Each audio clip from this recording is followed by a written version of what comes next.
نحمده ونصلي على رسوله الكريم وعلى آله وأصحابه وبعد فأعوذ بالله من الشيطان الرجيم بسم الله الرحمن الرحيم السلام عليكم ورحمة الله وبركاته رب اشرح لي صدري ويسر لي أمري واحلل عقدة من لساني يفقه قولي ربنا زدنا علما آمين يا رب العالمين. Welcome to Ilmul Balagha. Today, inshallah, we are going to continue with Aghrad al-Istifham. And inshallah, today we are going to start with Surah Al-Infitar. In the last session, we completed Aghrad al-Istifham till Surah At-Takwir. And the last ayat we did was Fa'ina Tazhabun. And that is just the rhetorical question. Um, to you can say is just meant to awaken the conscience, and it is prompting a reflection on all of us misguided actions, decisions, and it's urging us to reconsider our directions in life. So inshallah, with that beautiful ayah of Aina Tasabun, we are going to um, purify our intentions, that all we are going to do is um, purely for Allah subhanahu wa ta'ala. All our good deeds, may Allah subhanahu wa ta'ala accept from us. Ameen. Ya Rabbil Alameen. So, with that, starting with Surah Al Infitar, and today, inshallah, we found few ayat of Surah Al Infitar which have the tools of istifham. So the first ayah is ayah number 6, and that is Ya ayyuhal insanu ma gharraka bi rabbikal kareem. And it is, O mankind, what has deceived you concerning your Lord, the most generous. So this is here we can see. Also, one thing I should mention that I just added few of the intents, and inshallah I'm going to share this document with all the intents that we are covering in this class, and inshallah I'm going to share the updated document with the lessons. So here the istifham in this verse has again we can say several rhetorical purposes, and this ya ayyuhal insanu ma gharraka bi rabbikal kareem, and it can be taken as we know now we know multiple intents or أغراض of istifham, and it can be a tahdid, it can be inkar, it can be tawbih, like it rebukes humans for their just heedlessness and their ingratitude towards Allah subhanahu wa ta'ala, who is so generous and so kind to them.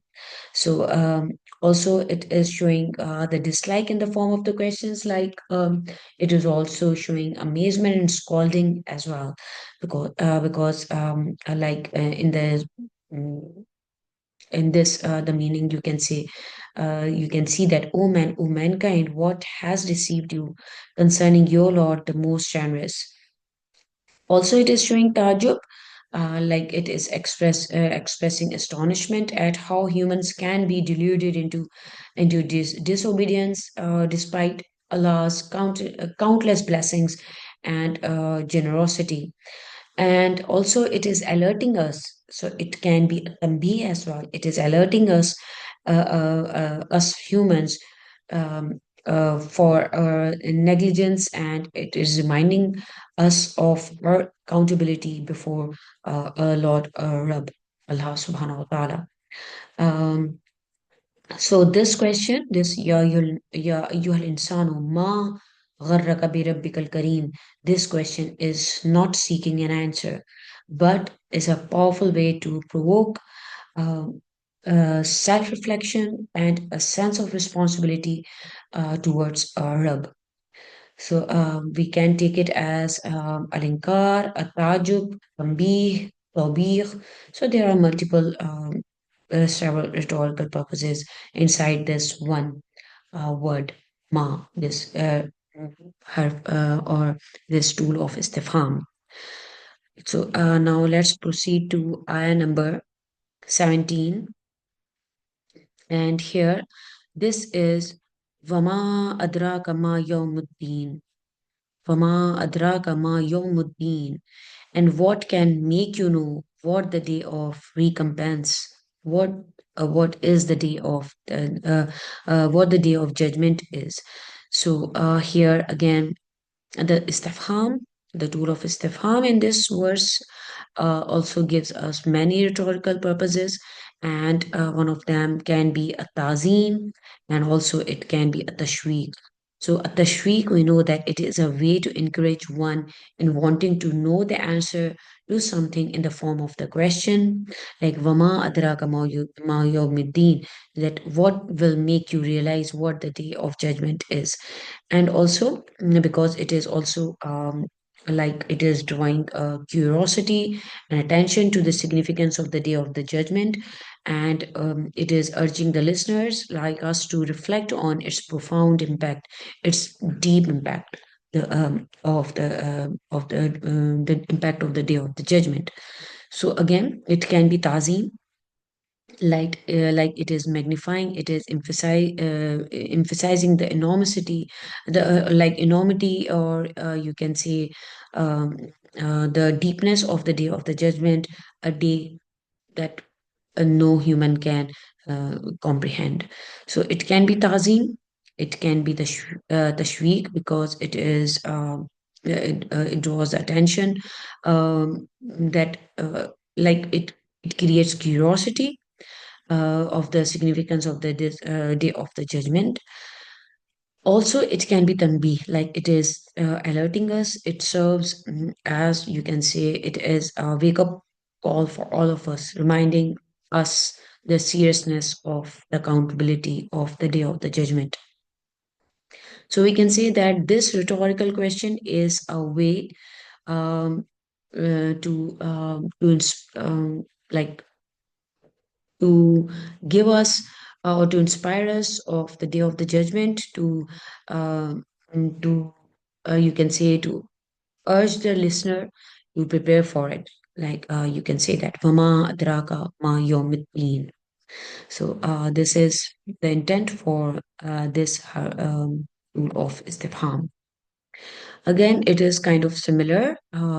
Ayah number 18 has again, there's the same tool of istifham, summa ma adraka ma yawmuddin. Then again, what can make you know what the day of recompense is? Like, again, what will make you realize what the day of judgment is?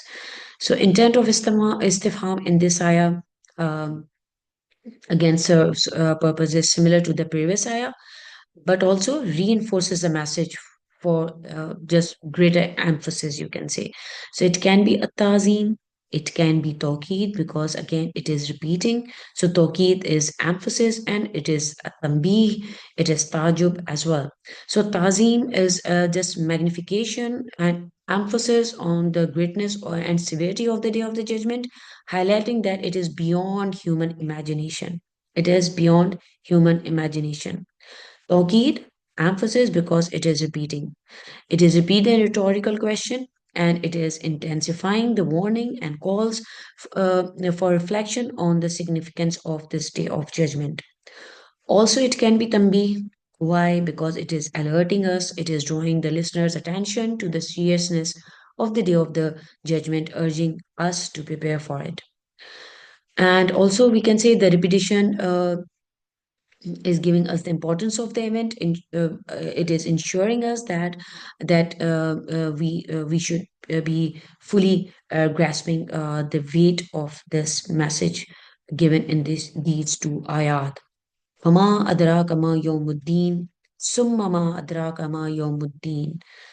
So this is the beauty of Balagha. This is just the beauty of Balagha, that how these single tools, these single words can have so much impact on our lives if we are ponder upon them. So Alhamdulillah, with that we are going to start with Surah Mutaffifin. And we found four tools of istifham, and we are going to see أغراض inside these words. The first ayah that we are going to see is ayah number 4, and that is ألا يظن أولئك أنهم مبعوثون. Do they not think that they will be resurrected, that they shall be raised again? So do not the people think that they shall be raised again. So it can, you can say that the intent of istifham in this ayah can be, you can say, inkar, because it is complete denial. It denies the just the you can say the recklessness of those who cheat.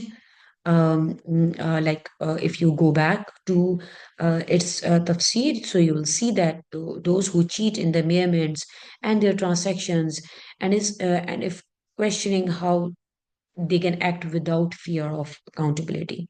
So do not they think that they shall be raised again.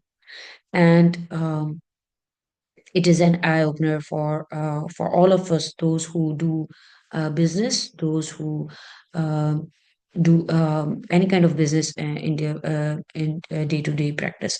So also this is, as I mentioned, it is alinkar, because it is complete denial of all those people who think that they shall not be raised again, who just cheat in their businesses. Then also it can be a tawbih. Tawbih, as I say, it is a formal, you can say it is a reprimand, it is a formal a denial. It rebukes those who behave unjustly, disregarding the certainty of the day of the resurrection. And also it is a tambih. Tambih is the alerting. As I must say that this Juz Amma is all a tambi. It is all, every ayat is alerting us. Every ayat is a tambi to all of us. It is an eye opener. Every ayat is an eye opener that we are going to be raised again. That we have to face the day of the judgment. So we should be dealing. We should have a day to day. We should be doing all the things that we are doing um, with sincerity and purity. So this is alerting, and it seeks to awaken, for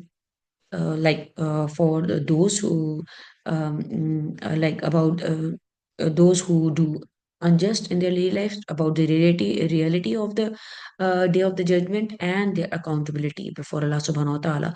So this rhetorical question is not seeking any answer again, but is instead a powerful reminder and warning to those who act unjustly, urging them to consider the consequences of their actions in the hereafter. So this is ayah number 4, and it can be taken as al-inkar, a-tambih, a-tawbih, a-ta'ajub. These are the intents. And as I mentioned, a-tambih is everywhere you see in this juz amma. Then we have the eighth ayah, and that is Wama adraka ma sijjin. And what can make you know what sijjin is, what the sijjin is.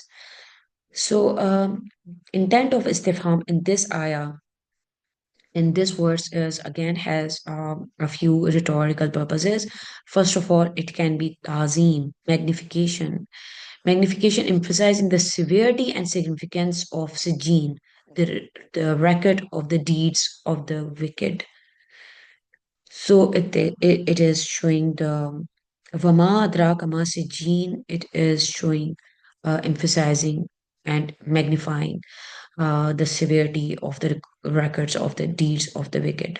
Also, at Tashweek, it is uh, it is increasing the curiosity and interest of the listener, prompting them to pay close attention to the explanation of what Sijjin is. Vama adraka ma Sijjin. Again, it can be a tambi. It is drawing attention to the dreadful nature of Sijjin, making the listener reflect on its implications. So again, this question is not seeking an answer, but it is a rhetorical tool to emphasize the deepness and the you can say the gravity of the concept and its role in the punishment of the wrongdoers. Ayah number 19 is Vama Adraka Ma Illiyun. And what can make you know what Illiyun is? So here intent of istifham in this ayah is a tazim and a tashweek. Like here, as I have written here again, highlighting the exalted and the magnificent nature of Illiyun, the record of the deeds of the righteous. So that is first we had Sijin, now we have Iliyun. And it is also Tashweek, like it is creating curiosity and the sense of anticipation, encouraging the listener to reflect on the greatness of Iliyun. Tambi as well, like alerting the listener, like it is just drawing the listener's attention to the honor and the reward awaiting the righteous and also all those people who are pious, who are righteous, urging them to aspire to be among them. So, to among them, among the Illiyun. So, this rhetorical question gives us the significance of the Illiyun, emphasizing its elevated and we can say the second status in the hereafter. This is ayah number 8. We just did, and then we did ayah number 19. Now we have this last ayah for al mutaffifin, and that is ayah number 36, and it is hal suvvibal kuffara ma kanu yaf'alun.